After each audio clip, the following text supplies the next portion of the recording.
Polo vanaka Kemudou kede mai Viti, na idangu Kaden. Nduna imbaki saoti, ao chico vatake Kemudou. Ao chico mai no mundo vanua, vatake Kemudou nai tau ke oruna imbaki.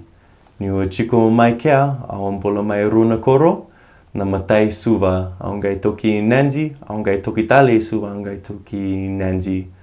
O levu na tamata ke divi ao nduna suva neni.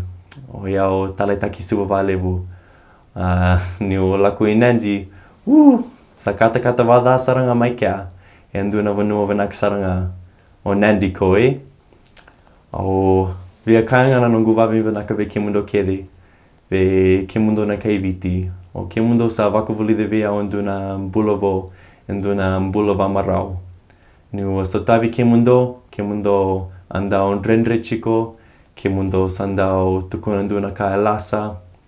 Au sa vuli da levu na kamai vi Kemudou. Kemudou sa vakavuli di au e na bula va raua. E sengini ndondonu me ndrendre na bula. E ndondonu me marau. Au via kaya na nungu wavi vanaka vambimbi ve ira kede mai nanzi mai suva. Au sa chico mai no mundo vale. Kemudou kede sa surati au Loloma no mundo vale. Meu kana vatake Kemudou. Meu raida na no mundo matu vale. Na no mundo vale a vakai na nungu ni o chico mai Viti. Au sa mistaki Kemudou kede saru valevu. Au lomani Kemudou. Ka orokovi Kemudou. Na no mundo itovo. Na no mundo bula. Mo marau, mo na numuna kusipeli. Mo na numuna bula nondomu.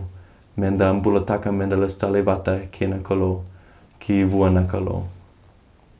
Modi.